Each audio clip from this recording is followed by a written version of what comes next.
I went over to a friend's house, Chuck, to help him put on a times 10 switch on his Variac box.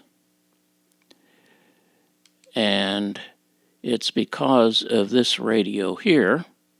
As you can see, this radio has 3 speakers. And all told, it has 14 tubes.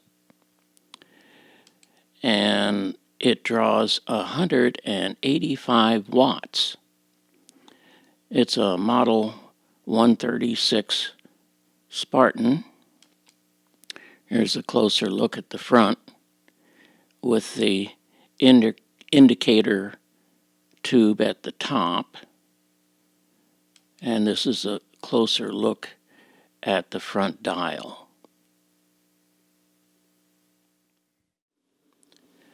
I thought I'd go through the circuit for this Sparton 136, which was produced in 1934-35.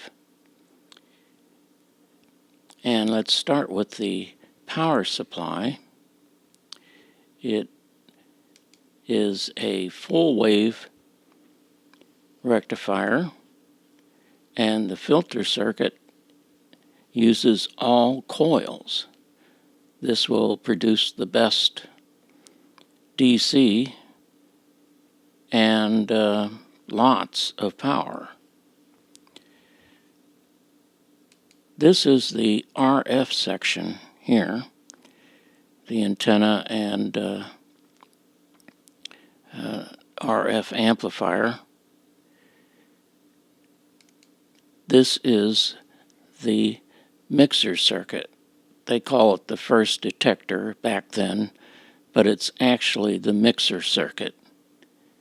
And there's not too many radios where I've seen a tuned mixer circuit. It's pretty amazing. This is the oscillator circuit. And of course, the oscillator is fed into the mixer circuit, and what comes out is the IF frequency. And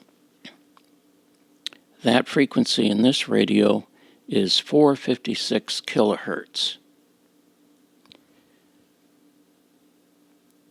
Now let's take a closer look at the rest of this circuit. The next tube is a triode tube, but you'll notice that the grid and the plate are connected together. So they're using this tube just as a diode. So this is actually the detector. This cuts the signal in half, and the capacitor drains off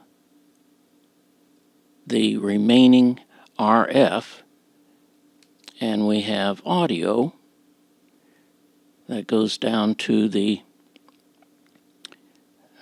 volume control, and the other capacitor that's on top of the volume control drains off any remaining RF. So what we're left with is just audio.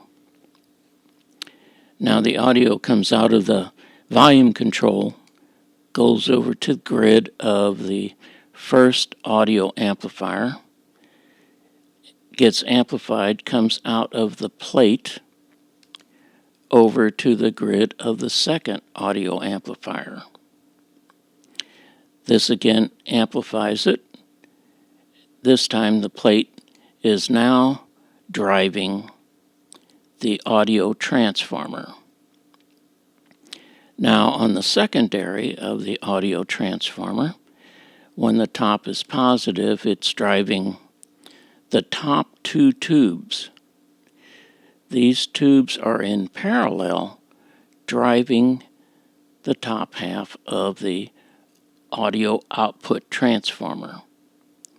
Now when the bottom half of the secondary of the audio transformer is positive, it drives the bottom two tubes. And now we have enough power to drive those 3 speakers.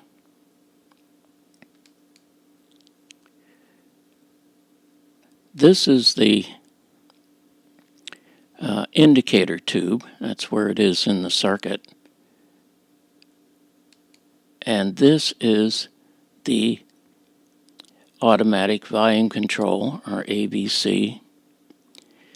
And what it does, it develops a negative voltage from the audio, and of course the stronger the audio means the stronger the station. It feeds back a little bit of negative to a negative DC to the grids on the first 2 tubes and the 4th tube, which helps to lower the amplification. Here are the 3 tuning capacitors. And here is an overview of the chassis.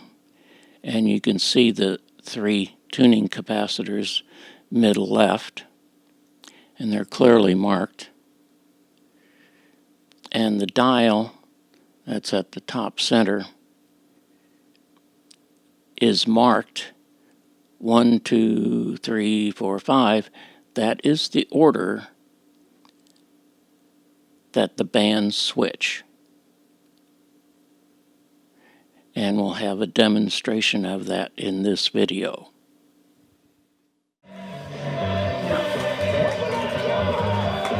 Go through the dial from one end to the other. On this? Yeah, that would be an interesting thing to